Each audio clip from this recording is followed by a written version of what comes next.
आम आदमी पार्टी के प्रदेश अध्यक्ष सौरभ भारद्वाज ने अवैध खनन के विरुद्ध की कार्रवाई।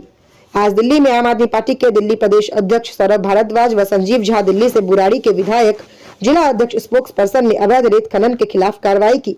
इस मौके पर सौरभ भारद्वाज ने बताया कि दिल्ली के बुराड़ी में बड़े पैमाने पर अवैध रेत खनन सरकार की मिली भगत से चोरी किया जा रहा है। महीनों से सॉल्ट माइनिंग माफिया खुलेआम अपना कैटल चला रहे हैं।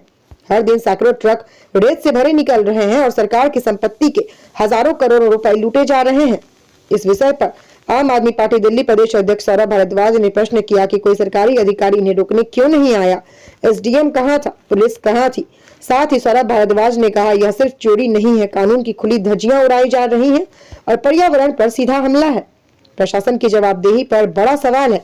अगर सब कुछ सबकी आंखों के सामने हो रहा था तो चुप्पी क्यों और किस लिए? आखिर में सौरभ भारद्वाज ने कहा, यह दिल्ली सरकार की लापरवाही है या मिली भगत अवैध रेत खनन। देखें स्टार न्यूज प्लस के दिल्ली से डायरेक्टर राजीव चंदेल की ये रिपोर्ट।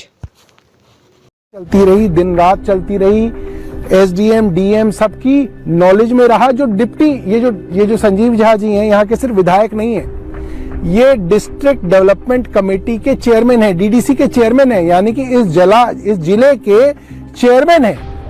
चेयरमैन ने लिखित आधिकारिक तौर पर शिकायत करी मुख्यमंत्री को, केंद्र सरकार को, डीएम को, और उसके ऊपर कोई कार्रवाई नहीं हुई। इसका क्या मतलब है? अच्छा, मेरा सवाल यह है कि सांसद ने शिकायत क्यों नहीं की, किसी और दिल्ली के मंत्री ने शिकायत क्यों नहीं की, और किसी भारतीय जनता पार्टी के किसी विधायक ने शिकायत क्यों नहीं की, और शिकायत होने के बाद भी उस पर कार्रवाई क्यों नहीं हुई? उसका सिर्फ एक ही कारण हो सकता है कि उनकी इन खनन माफियाओं के साथ एक साठगांठ है। उस साठगांठ के कारण उसके ऊपर कोई कार्रवाई नहीं हुई, और कार्रवाई नहीं हुई इसीलिए अंततः नेशनल ग्रीन ट्रिब्यूनल को इसके ऊपर कार्रवाई करनी पड़ी। ये बहुत बड़ी बात है। आप दूर दूर तक देखिए, जहां जहां तक आप देख सकते हैं वहां पे रेतों के टीले बने हुए हैं। ये रेत के टीले बनाए जाते हैं, फिर इनसे रेत उठा के ट्रकों के अंदर भर के ले जाई जाती है, और ये महीनों से चल रहा है।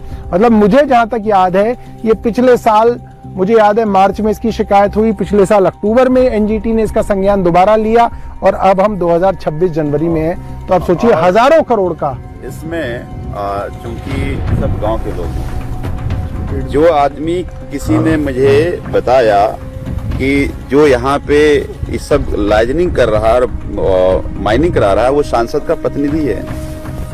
तो ये सब लोग, ये गांव के लोग ही बता रहे हैं।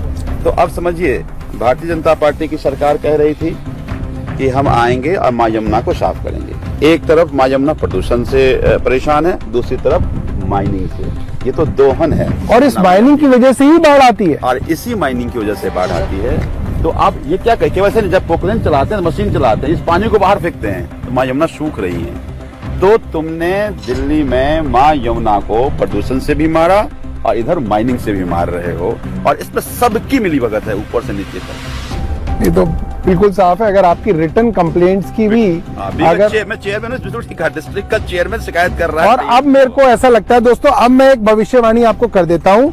इनकी इस माइनिंग की, ये जो इलीगल माइनिंग हुई, इसकी जो इन्होंने वीडियो बनाई है और इनकी जो कंप्लेंट की है, संजीव जी मेरी भविष्यवाणी सुन लो, अब आप डिस्ट्रिक्ट चेयरमैन भी नहीं रहोगे, क्योंकि आपने जो काम किया है उसके अंदर अब आप डिस्ट्रिक्ट चेयरमैन नहीं रखेगी बीजेपी की सरकार। आपको बहुत जल्दी जो है, आपको यहाँ से भी नमस्ते कर दी जाएगी।